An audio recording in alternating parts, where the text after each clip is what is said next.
قرقیزستان 4 آسایشگاه ساحلی ایسیقکول را که مقامات بهار سال گذشته به طور یک جانبه خصوصی کردند به ازبکستان برمیگرداند. این استراحتگاه ها از زمان شوروی به ازبکستان تعلق داشتند، ولی در پی سرد شدن روابط دو کشور، مخصوصا وقتی تاشکند به منطقه موجگیری‌های رادیو و تلویزیونی قرقیزستان نیروی نظامی فرستاد، بیشکک حق تاشکند را به استراحتگاه ها لغو کرد. آن زمان بحث نزدیک بود به مناقشه مسلحانه انجام یابد. حالا در پس منظر سفر نخستین پرزیدنت نوی قرقیزستان به ازبکستان، بیشکک همچون حسن نیت تصمیم گرفت که آسایشگاه ها را به همسایه برگرداند. هنوز معلوم نیست که این مسئله در ملاقات رهبران دو کشور مطرح می شود یا نه، ولی به این سند نخست وزیر امضا گذاشت و یکی از کمیته های پارلمان آن را تصویب کرد.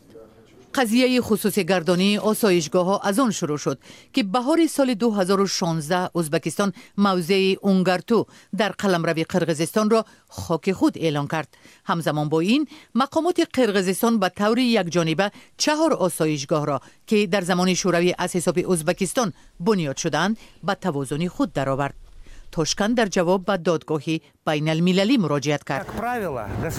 طبق معمول کشورهایی که سالهای زیاد روابط سرد داشتند، قبل از آنکه مناسبت خوب و دوستانه را از سر بگیرند، نیت نیک خود را به نمایش می‌گذارند. طول 25 سال سیاست خارجی کشورهای ما نااستوار بود.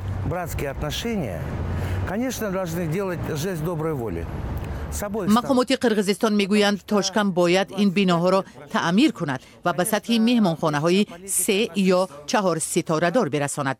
علاوه بر این در آنجا باید اکثرا قرقیزها به کار جلب شوند، اما در پارلمان به اجرا شدن این طلبات باور ندارند. آنها میگویند حجت سراسیمه‌وار تهیه شده است و نکته های زیادی بحث برانگیز دارد. احتمالاً جانب قرقیزستان تلاش کرد که تا سفری پرزیدنت سورانبای جیمبکوف به ازبکستان این سند را تهیه کند.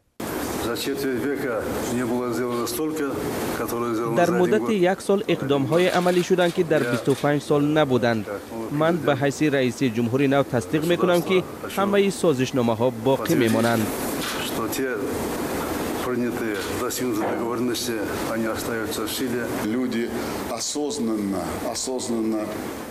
مردم آگاهانه سیاست امروزه قرقیزستان را جانبداری می‌کنند و انتخابات هم به جهانیان نشان داد که در قرقیزستان قدرت به طور متمرکز و دموکراتی انتقال یافت.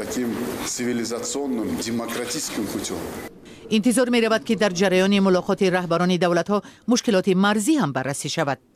ازبکستان و قرقیزستان 1000 کیلومتر مرز مشترک دارند و 300 کیلومتر آن هنوز تعیین و علامت گذاری نشده است.